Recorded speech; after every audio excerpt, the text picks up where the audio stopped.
Pesachim, Daf Samarvav Amud Bet, bonjour. Nous allons maintenant expliquer la partie de la Mishnah qui nous disait que lorsque les Bnei Israël voulaient apporter leur couteau, ils avaient enfoncé le couteau dans la laine de leur korban ou entre les cornes pour apporter leur couteau au Beth Amikdash pour faire la shkita. Amarma, donc une ligne avant la fin du hameau précédent, notre maître nous a dit Macham Veshipis Rotale, celui qui avait un korban Pessah qui était un agneau, pardon, Tochev lo betzmaro, il le mettait dans sa laine, il mettait le couteau dans sa laine. Il le coinçait là-bas. Gedi Tochev lo ben krana, mais si c'était un chevreau, il le mettait entre les camps. Veaka avi lavad avec kodashim. Alors on a dit qu'on avait posé toutes ces questions, et pourtant il fait travailler un korban. On n'a pas le droit de faire un travail, on n'a pas le droit de mettre quelque chose sur un korban. Réponse qu'il est comme il est. Détania. Amwala valilel. Ils ont dit au sujet de l'île, Miyamav loma aladam beolato. Toute sa vie, personne n'a transgressé le issour de Meïla, c'est-à-dire d'utiliser un korban, un ola, d'utiliser pour mettre quelque chose dessus. Alors comment il faisait? Et là, Mevi Achunina Hazara, il a porté à la Hazara, quand il était encore Chulin, il n'avait pas encore été Magdish, il n'avait pas encore sanctifié. Au Magdisha, et après, une fois qu'il était au Beth Amikdash, eh bien, il a rendu Ekdesh. Donc, tout ce qui s'était passé avant, c'était pas un problème s'il avait mis des choses dessus. Et son mec, alors après, il fait Smicha, comme on sait qu'avant un korban, il faut appuyer sur le korban, sur Chata, il fait la Shrita. Pesar Beshabbat et Echimatzi Magdishle. Alors, on a dit, mais ça résout pas notre problème, parce que ton korban Pesar, tu dois le faire avant Shabbat. Tu dois le rendre Kadosh avant Shabbat. Alors, comment tu peux mettre le couteau à l'intérieur? Pourquoi Vietnam, pourtant, il y a une Mishnah qui nous dit, les fourrages dans Betzal, En Magdishim, on n'a pas le droit de faire Ekdesh, de rendre saint, d'offrir un korban au Beth Amikdash, de dire maintenant, je le rends Kadosh, ce korban Pessah. On n'a pas le droit de le faire pendant Shabbat, donc on est obligé de le faire avant Shabbat. Alors, comment est-ce qu'on peut apporter son couteau? Ven Marichin, puisque déjà on dit la Mishnah, on dit, on n'a pas le droit de faire erreur de dire, je vais donner la valeur de telle et telle personne, ou ma valeur au Beth Amikdash. En Macharimin, donner, offrir, alors, une marloquette, est-ce que c'est pour Bédé Kabaït, c'est pour les finances du Beth Amikdash, ou alors c'est pour les Kohanim? Mais en tous les cas, on n'a pas le droit d'offrir pendant Shabbat. Pourquoi tout ça? Parce que ça ressemble à une transaction. Une transaction Shabbat, on n'a pas le droit de la faire. Ven Magbim Trumot ou Maasrot, on n'a pas le droit de prélever Trumot ou Maasrot. Ça, c'est pour une autre raison. C'est parce que ça ressemble à arranger. On arrange quelque chose. On est en train d'arranger la nourriture n'était pas comestible. On n'a pas le droit de la manger parce que c'était du tevel. Maintenant, on a le droit de la manger. Donc, réparer, arranger, on n'a pas le droit de Shabbat. Kol elu b'yom tov amrutu, ça, on a dit pendant Yom Tov Gavla Chomer b'Shabbat, la plus forte raison Shabbat. Ah, mais tout ce qui a été dit là, c'est bechovot. Shen kavola imzman. C'est des korbanot qu'on doit apporter, mais on n'a pas dit, on peut l'apporter demain ou après-demain. Pas obligé d'apporter maintenant. Par exemple, korban khatat, un korban hacham, quelqu'un qui a fait une avéra. Aval bechovot shekavola imzman, mais les korbanot obligatoires qui ont un temps fixe, comme par exemple Pessah, korban Pessah, Magdishim, on a le droit de le rendre Kadosh pendant Pessah, donc il n'y a pas de problème. On l'apporte au Beth Amikdash avec le couteau, et après on le rend Kadosh. Donc déjà, on est résolu qu'on a le droit de le faire porter, même si c'est un korban. Damar Rabbi Yochanan, et dont on sait qu'on peut faire s'il y a un temps fixe pour l'apporter, on a le droit d'être Magdish pendant Shabbat. Parce que Rabbi Yochanan dit, Magdish Adam et Pisro Shabbat, Vechaïgato B'Yom Tov. Un homme a le droit d'être Mekadesh, ou Magdish plutôt, il rend Kadosh, c'est-à-dire il offre au Beth Amikdash son Pessah pendant Shabbat et sa Chagiga pendant Yom Tov, parce qu'on apporte un korban Chagiga Yom Tov. Deuxième question, Valo Mechamer. Mais maintenant que tu as mis quelque chose sur ton animal et que tu fais avancer ton animal, donc tu es en train de faire transporter à ton animal, et tu le fais avancer, tu le tires. Ça c'est Mechamer, c'est la source. Mechamer Kelachariad. Il dit, mais non, c'est pas quelque chose, c'est pas comme ça qu'on porte. S'il avait mis sur S'il avait mis sur une charge et il tirait son animal, je suis d'accord avec toi. Mais là, c'est pas comme ça qu'on porte un couteau. Il l'a pas mis sur son dos, il l'a pas mis dans un sac. Il a filé entre la laine. Ça, c'est un chinouille, et donc, il n'y a pas de Issour de Mechaber, en tout cas pas de Horaïta. Qu'il est Achariat, Nami. Mechaber, qu'il est Achariat. Alors, si il dit que Mechaber, qu'il est Achariat, c'est pas Issour de la Torah, alors ici aussi. Né, des Issour de Horaïta, les cas. Demande la Gemara, Mechaber, qu'il est Achariat, Nami. Le Mechamer, s'il le fait, qu'il a chayad avec un chinouille, avec un changement, né, il est Issour de Horaïta l'écart. D'accord. Il n'y a pas d'Issour de Horaïta. Issour de Rabbanan, mais à l'écart, mais il y aura un Issour de Rabbanan. Haïnou des Kabaïmine. Alors c'est exactement ça la question que les vétérans ont posée à Hillel. D'avoir chez Eshloïter Minatora, si quelque chose que Minatora s'est permis, mais d'avoir chou tomet les fana, mais Midrabanan ils ont interdit, par exemple le couteau, de le mettre entre les cordes. Eh bien, d'avoir chou tomet les fana, le okro, qu'il a chariad, bimkom mitzvah mai. Si maintenant tu veux enlever ce issour parce qu'il y a une mitzvah, d'apporter le couteau pour faire la shrita, mai kayudin. Amarlem, il leur a dit, Alacha zu shamati veshacharti. J'ai entendu cette alacha et j'ai oublié. Et là, nichou laim les Israël. Laissez les bnei Israël. Imen neviim hem. Laissez-les faire. Vous verrez ce qu'ils feront demain. Si ce ne sont pas des prophètes, bnei neviim hem, ce sont des fils de prophètes. Amarav kol amitière. Alors maintenant, on va venir à notre problème ici. Ce qui s'est passé entre Hillel et les bnei Betera. Amaravuda, Amarav, Kolamitière, tout celui qui s'enorgueillit, on va dire, ou qui se croit plus que les autres. Im Chachamou, s'il est Chacham, c'est un Chacham, Chochmatom Isalaket Mimenu, il va perdre sa Chochma. Pourquoi? Mida Keneged Midat. Toi, tu es Chacham, donc tu veux t'élever au-dessus des autres, eh bien, on va te rabaisser parce que tu vas oublier. La même chose de Navi. Im Navi aussi, c'est un prophète, Nevo Atom Isalaket Mimenu, la Nevo, elle va aussi, pas pour toujours, mais elle va s'enlever, elle va se retirer, il va avoir honte. Donc il va perdre ce qu'il avait pris en plus. Tout ça on apprend de Hillel. Pourquoi? Que si les chacham il va perdre sa chokhma parce qu'il s'enorgueillit, il a commencé à les énerver en leur faisant de la morale, il leur a dit et après il a écrit, il a dit, aïe, vous m'avez posé la question pour le couteau, j'ai oublié. C'est-à-dire, il savait, il a oublié. C'est-à-dire que puisqu'il s'est enorgueilli, on l'a fait oublier Mina Shamaïm. Imnaviou, si c'est un avis, Nevoatom Isalaket Mimenu, mi dévora, le dévora. Donc si c'est un avis, la dévora, elle va se retirer, on a pris ça de Nevoa. Il faudrait expliquer, mais on expliquera tout en même temps.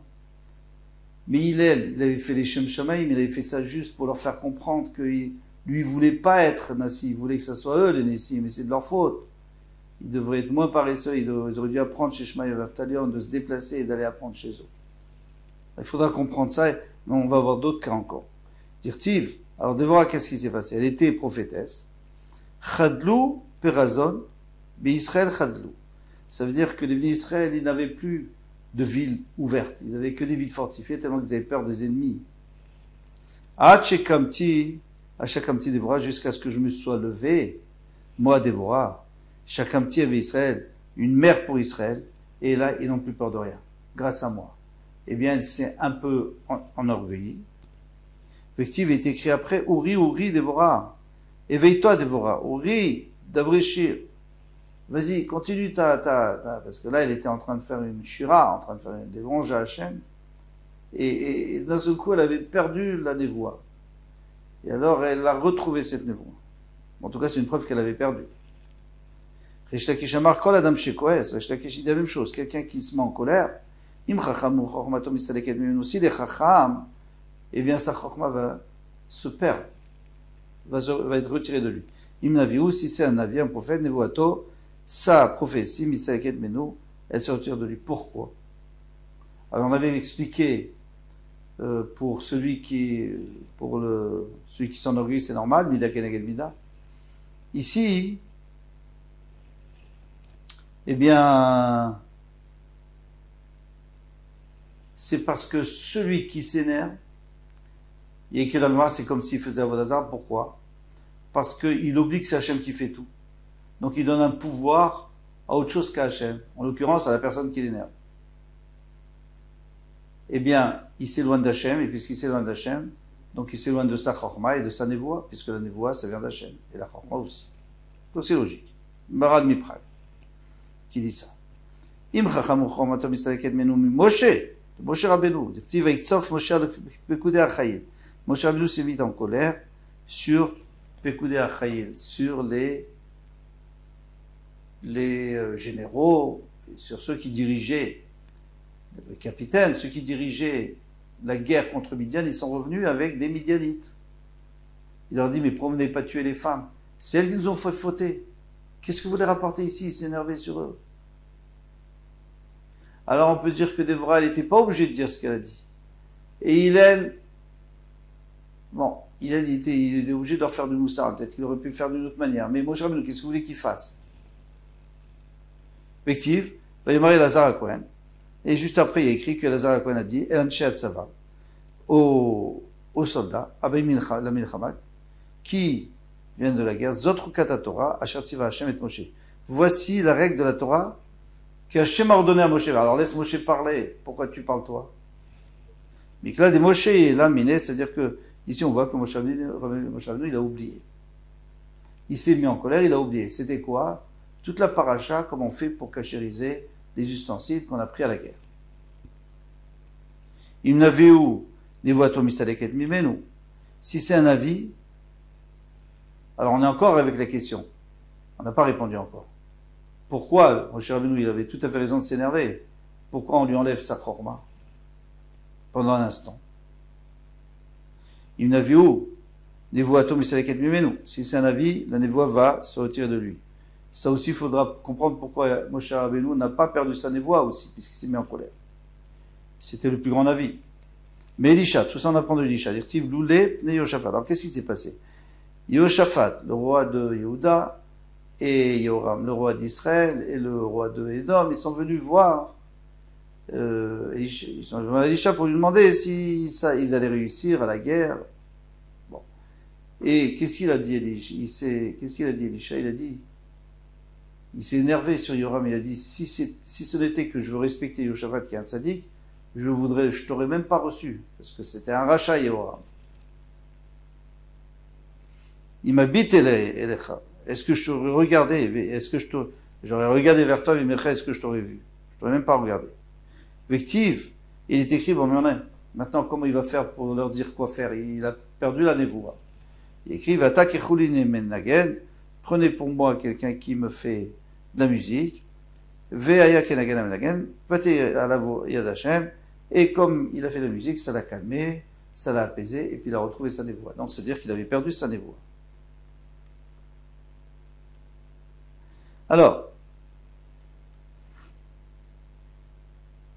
Elisha, déjà, lui, Moshe Rabbeinu, il ne pouvait pas se perdre sa névoie parce qu'il n'avait pas de névoie pour l'instant à avoir. Il faut que ça arrive juste après le cas, après la colère, tout de suite perdre.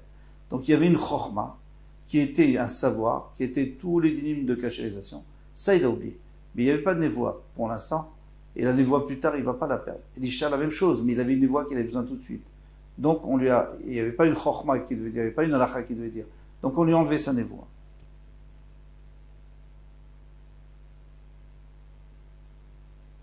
Maintenant, pourquoi est-ce que ces gens-là qui se sont mis en colère, les Shem Shamaïm, Moshe Rabbeinu, même Elisha, Hillel, pourquoi est-ce qu'ils ont perdu?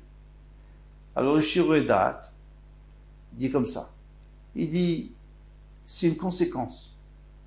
Quelqu'un qui mange, eh bien, il va se sentir bien. Il mange pas, il se sent faible. Et même s'il mange pas parce que c'est Yom Kippour et que c'est la plus grande mitzvah qu'il est en train de faire, ah mais alors pourquoi il est puni? Eh bien, c'est une conséquence. La même chose. tu t'es mis en colère, tu avais des bonnes raisons, mais il y a des conséquences. Et nous, on apprend ça de Avraham Avinu. Parce qu'Avraham Avinu, il a dit Yukartna me'at mayim. Il a tout fait lui-même, il a couru, il était malade. De la Brit Mila, il souffrait, il a couru pour tout faire. Mais il n'a pas porté d'eau. Alors tout ce qu'il a fait, il a été récompensé. Il a donné à manger, il y a eu la manne à ses enfants, l'eau. Mais l'eau, il n'a pas fait lui-même. Il a dit Yukartna, qu'on prenne un peu d'eau. Eh bien, à ce moment-là, ça a été, l'eau n'est pas venue par Hachem, elle est venue par un shliach. Et malheureusement, tout ce qui s'ensuit, même Meriva, qu'il a frappé le rocher, il n'aurait pas dû, après toute l'histoire qu'il n'est pas rentré en Eretz Israël. Alors quoi? Qu'est-ce qu'il a fait? Avraham Avinu, pourquoi il a dit Yukartna me'at mayim, nous dit le Maral Miprag? C'est parce qu'il ne voulait pas aller apporter de l'eau. Ça ne se fait pas d'aller chez un invité, ouais, lave-toi les pieds parce que ça ne se fait pas. Donc il a dit, apportez dehors de l'eau, qu'on prenne de l'eau, que les serviteurs, comme ça, apportez de l'eau. Donc il avait fait ça, les Shem Shamayim. Eh bien, il y a quand même des conséquences. Et quelqu'un, avant de faire quelque chose, il doit réfléchir. Si c'est vraiment obligatoire pour une mitzvah, alors il n'a qu'à subir les conséquences, ça vaut le coup. Sinon, alors il vaut mieux s'arranger autrement. On continue. Amarav Mani Bar Patish. Très intéressant ce qui vient ici. Même si on avait prévu qu'il soit un roi ou un prince, Minashamayim, Moridimoto, on lui enlève. Minalan, d'où je sais, mais Eliav. Eliav, c'était le grand-fils de Yishai. Alors, qu'est-ce qui se passe? Yishai, Shmuel Hanavi, Hachem lui dit, va oindre un des fils, Shaoul était au pouvoir, va oindre en cachette un des fils de Yishai, et ce sera lui le roi à la place de Shaoul. Très bien. Alors, il va là-bas, et il voit le grand, Eliav. Et il a l'impression que c'est vraiment un tzaddik, c'est lui. Après, et Hachem lui dit, non, regarde pas l'extérieur. Regarde pas l'extérieur. On va voir tout de suite exactement les mots d'Hachem. Après, il voit le prochain, il dit non, c'est pas lui. Jusqu'à ce qu'en fin de compte, il dit, bah, il n'y a plus personne. Si, il y a David, mais bon, c'est le berger là-bas. Ah oui, ben, je veux voir David. Et puis il l'a nommé roi. Maintenant, pourquoi Eliav a perdu? Chez Neymar, comme il dit, Vaïchar a fait Eliav David. Eliav s'est mis en colère contre David. Et à cause de ça, il a perdu, qu'il aurait pu être roi, et il n'est pas devenu roi. Vaïomer, il a dit, Lama Zeyarata Valmin Atashta Meat Atson Aina Bemidbar. Pourquoi tu es descendu? Parce que Ishaï avait envoyé David, qui était berger. Il avait envoyé pour aller apporter à manger et voir comment ça se passait avec ses enfants qui étaient au front contre les Pélishtim. Et Goliath, l'histoire. Et alors, David Amelech arrive là-bas. Et au lieu que Eliav lui pose la question, mon cher petit frère, qu'est-ce que tu fais là? Il lui dit, quoi? Mais je sais pourquoi tu es venu. Tu as abandonné le pauvre petit bétail dans le désert, et tu es venu juste pour voir la guerre. Pour avoir le plaisir de voir la guerre. Ani Adati et Zedoncha, je connais ta conduite intentionnelle, Vedroa, Levafra, et ton mauvais cœur. Qui demande Yarata, tu es descendu pour voir la guerre. Ah, tu t'es mis en colère pour rien. Tu as perdu. Et Chiazal Shmuel et Mimshechinu, quand Shmuel est allé pour oindre un des fils, Bekuluktiv, dans tous les, à propos des autres enfants, il écrit L'Obazay Bacha Hashem. Non, Shmuel a dit non, Hashem, il dit que c'est pas lui. D'accord, c'est pas grave. On n'est pas obligé des droits. Au Béliav Ktiv, mais pour Eliav, le premier qui s'est écrit, Hashem et Shmuel, Hashem a dit à Shmuel, Al-Tabit el-Mari, regarde pas son apparence qui est extraordinaire. Velgva et Komato et comme il est élevé, parce qu'un roi, il doit être plus haut que les autres. Qui me astiu, Miklal, qui me astiu, car je l'ai dédaigné. J'en veux plus, je suis dégoûté de lui. Miklal d'averachimne, Adaïdna, sous-entendu, jusqu'à présent, il l'aimait, et il aurait voulu qu'il soit roi. Seulement, il a perdu. Et là, on est confronté à un gros problème. C'est que l'histoire, et ça vous le savez, c'est que l'histoire de David et Goliath, donc quand David est allé voir ses frères, eh bien cette histoire elle est bien après l'histoire de Shmuel, David qui vient pour oindre Eliav ou David ou éventuellement Eliav. Donc ça va pas, ça correspond pas. Après, tu nous apportes une histoire qui s'est passée après. Mais c'est déjà avant qu'Hachem l'a repoussé. Alors qu'est-ce qu'on va me dire? C'est simple. Ok, cette histoire elle va se passer plus tard, mais déjà, Hachem il connaît les cœurs, il sait que c'est un nerveux. Il sait qu'il est nerveux, qu'il n'arrive pas à se contrôler. Alors d'accord, alors pourquoi tu dis qu'avant Hachem voulait le nommer, et après il l'a repoussé? Ben s'il est nerveux, il est nerveux. On ne peut pas mettre un roi qui est nerveux, c'est pas possible. Un roi il doit être calme, il doit être serein. C'est évident. Alors, qu'est-ce qui se passe ici? Il y a des ébauches de réponses. Une réponse que j'ai trouvée, je crois que c'est le Ben Ishraï qui dit que il y avait d'autres épisodes avant, mais elles ne sont pas écrites dans le Nar, donc c'est pour ça que la Gemara ne les rapporte pas. Il y avait d'autres épisodes avant où Eliav s'était mis en colère. Alors tant qu'il s'était pas mis en colère, alors c'est pas grave si tu es coléreux, mais que tu contrôles, ça va. Et quand il s'est mis en colère, Hachem a dit c'est fini. Et ça c'est avant que Shmuel Hanavi vienne pour oindre David Améler. Par contre, l'histoire qui est dans le Tanakh, c'est celle qu'on a vue plus tard, parce que c'est la seule qu'on peut rapporter, mais c'est la seule qu'on connaît. Magnifique. Et maintenant, on va revenir à notre sujet. Alors, on a trouvé que le Korban Tamid, le Korban Pessah, ça repousse Shabbat. Dedachu Tuma Minalan. D'où sait-on que si on est tamé, on peut quand même apporter ses korbanot. Normalement, on n'a pas le droit. Mais Touma ou Trabet Tzibour, il y a un principe que si la majorité du Tzibour, c'est la majorité du clan d'Israël est tamé, après une guerre, disons, tamémet, ou alors après une épidémie, ou alors si tous les Kohanim sont tméim, ou si les Kélé à charrette, c'est-à-dire les ustensiles du village sont tméim, eh bien, on apporte le korban, Betouma. Tamé, c'est tout. C'est quand même intéressant. D'où sait-on?